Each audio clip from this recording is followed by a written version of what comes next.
Welcome to this S2 video on mode, median, quartiles and percentiles of continuous random variables.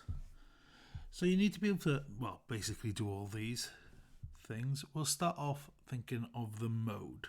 So the mode is the maximum value of the p.d.f. So you look at where it's the maximum and it's that x value that gives you the maximum. So if I thought of a p.d.f, and we'll just do a very rough one, this point say would be the maximum and its corresponding value here of x would be its mode. It's not quite as nice when the graph is a bit awkward, but if you had a linear graph, then it's very easy to find that value of the mode with little to no workings. Now, sorry, just tidied that up a little bit for you guys, but let's have a little quick example look at the mode. So here we have two functions, f of x and g of y, just to demonstrate two possible scenarios that you may face. And I would say it's always worth doing a sketch or a rough sketch to give you an idea of what you're dealing with. So if I'm looking at my 6x squared brackets 1 minus x, you can see here, I know that this is going to hit at 0, 0, and I know that this is also going to hit my axes here at when x is 1. So let's pop those two values in. It's a negative x cubed, so you know the overall graph is going to look something like that, isn't it? And we know that at this x squared, that's where it hits that 0 twice, so it bounces off, so that's here. So I know that this is essentially what my graph looks like. And that's the 1 and that's the 0.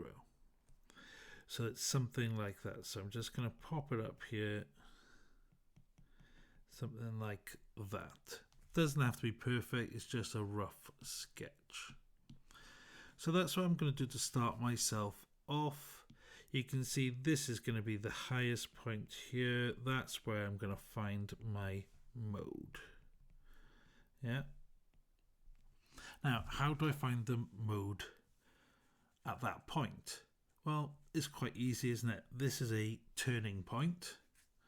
So the gradient at this turning point is going to be 0, this maximum point. So all I need to do is differentiate. So I'm going to differentiate my 6x squared 1 minus x and then make it equal to 0. Like so. Obviously, to differentiate, it makes way more sense to expand this bracket first. So let's do that here. So we got 6x squared minus 6x cubed. And then when I differentiate this, I get 12x minus 18x squared equals to 0. And don't forget, we are differentiating here. Sometimes when you do a lot of integrating in a row, you make a mistake and integrate instead of differentiating. So just be careful there. So you can see here I can factorize out now 6 and x. That will leave me with 2 minus 3x inside my brackets. So that tells me that 6x equals 0, x equals 0. That we already know is that turning point there. And then the other one, the one we actually want, is 2 minus 3x equals 0. So 2 equals to 3x, x equals to 2 over 3. And that's what the mode is. So my mode is 2 over 3. So hopefully that was okay for you guys. So if it's not linear, then in general you're going to be differentiating to find that turning point. But draw a sketch just to make sure. Now I'm going to change the color up just to distinguish part B. Part B is going to be much easier, as hopefully you've seen, it is a linear graph, isn't it? 3y. So this is just going to be a straight line graph.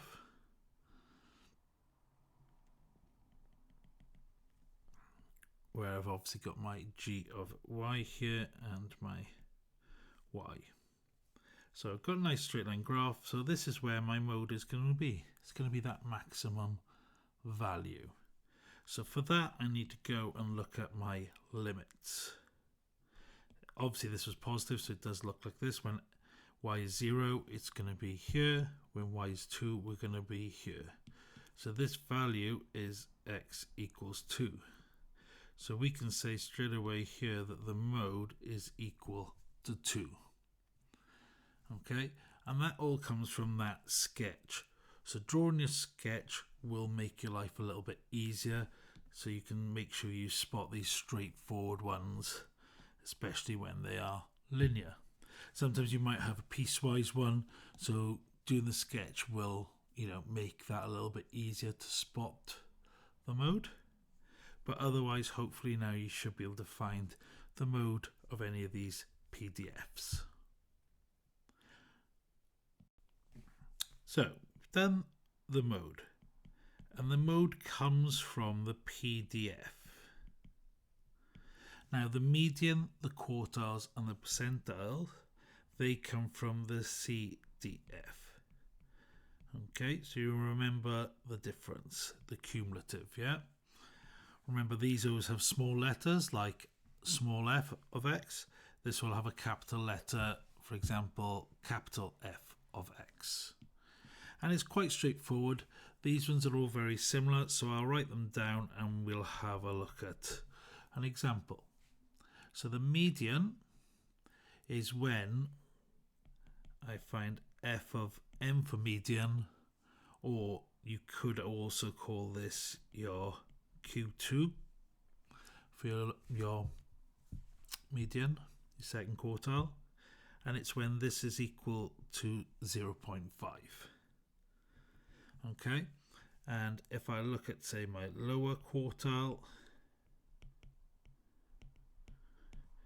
that's going to be f of Q1, and that's when it's equal to 0.25, and f of Q3 will be 0.75, and that's obviously for the upper quartile. I'll just pop that in there. So M and Q2 are the same thing, interchangeable, use whichever you prefer, and then obviously Q1 and Q2 for the quartiles. So what this is basically saying is, when that area is equal to a half, when that cumulative part is equal to a half, you find the value that makes it equal to a half. Or for Q1 equal to 2.5, or Q3 equal to 0.75. Now, I won't do anything more here, but let's look into an example because it's much easier to see with some examples. So here we have a nice question to look at. And what I've done is I've done just a piecewise one so that you can see what you need to do. So we've got a piecewise one, and we're looking initially to find the median. So if I think, right, capital F of the median, again use M or Q2. I actually tend to use Q2 mostly myself, but I'm going to use M initially here. And this is going to equal 0.5. So the first thing I need to do is work out whether my median is going to fall in my first part or my second part. And to do that, I need to look at substituting the upper value of this in. So if I substitute 2 into here, it's going to give me a value. If this value is less than 0.5, then my median must fall in the upper part. But if this value is greater than 0.5, my median will fall in this lower part. So that's all I'm going to do first of all. So I'm looking at f of 2. I'm substituting it in 2 squared over 6. That's going to be 4 over 6 or 2/3. So we know that's 0.6 recurring. Of course, you know, with some of you might be going, well, that's not technically equal to the 2, so you could have put the bottom value of this one in, and you see it is the same. You know, if I looked at the bottom ones, we got 2 squared over 3 plus 2 lots of 2 minus 2. And we get out 2/3. So, you know, it should work both ways round. So now we've decided which one it is. So knowing f of 2 is 2/3, I suppose technically it would have been using this one, but f of 2 is 2/3. That means this is larger than the median. So the median must fall between 0 and 2. So it means I just need to look at this section. So I'm going f of m. So this is now, I'm substituting m in, so we get m squared over 6 equals to 0.5. So now I know it was in this section because it's between 0 and 2. I'm just substituting m in and making it equal to my 0.5. So that means that m squared is equal to 3. M equals square root of 3. And of course in this case we're looking at 3 decimal places, so root 3 will be 1.732. Now part B is asking for the quartiles and the interquartile range. So I need to first find the lower quartile, and Q1 is going to be equal to 0.25. And we know since the median was between 0 and 2, the lower quartile's got to be between 0 and 2 as well. So we can say that Q1 squared over 6 equaling 0.25. So Q1 squared is going to be equal to 3 over 2 or 1.5, and then square rooting is going to give me 1.225 to 3 decimal places. And what I would say is I need to make sure I store this in my calculator. So I'm just going to pop a letter here just to remind myself I've stored it in letter A. And then I need to move on to my Q3. So the upper quartile is going to be equal to 0.75. We know this limit here was at 2/3, which is 0.66 recurring. So 0.75 must appear between 2 and 3. So we know we're looking at this section.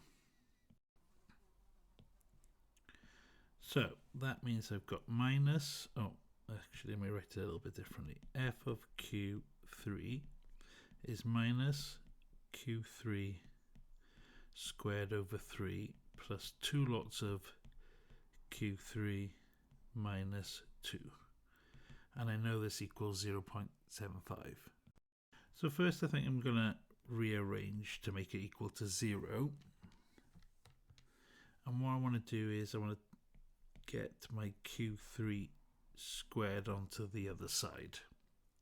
So minus 2Q3, and then I'm adding 2 to my 0.75, so it is 2.75 or 11 over 4. Now we've got a quadratic to solve. It's up to you from here. You can go straight and use the formula. You could multiply through by 12 to make them all, integers or whole values. Sorry. Something like that. But you basically need to solve this quadratic. And what we should get is 2 values. So here we get that one value is 3.866 and my second value was 2.134, both the 3 decimal places. Obviously I've just left you to solve it, to solve a quadratic at this point. And what you'll notice is that one of these values appears within the range 2 to 3, which is what we want. The other value does not. So the other value can go. So what we've got now is we've got a value for Q3 and a value here for Q1. So my interquartile range is Q3 minus Q1, which is 2.134 minus 1.225. And just so you're aware, I'm storing that value in my B. If you're unsure about storing values, just have a look at a couple of my shorts I made last year, I think. But if you look on the channel, the shorts, you should be able to find one of them will tell you about storing values in your calculator. So back to where we are. So I'm going to do what I've done is B minus A now, because I've stored it as B and I've stored one value as A. So that gives me, I'll do this one in red, 0.909 to 3 decimal places, which is obviously what we needed in the question. So that is essentially what we're looking at. I am aware that I haven't shown you a percentile question, but it's very much the same. If you think of a quartile, like Q1 is a quarter, 0.25, Q3, 3 quarters, 0.75. If you wanted P67, so the 67th percentile, it would be equal to 0.67. Yeah, if you wanted the 90th percentile, it would be equal to 0.90 or 0.9. And that's how percentiles work. But I will pop a percentile question in, which you'll be able to see. Hopefully this makes sense. Have a go at the questions. As always, I'll go through the answers at the end of the video. Any questions, just drop a comment down below.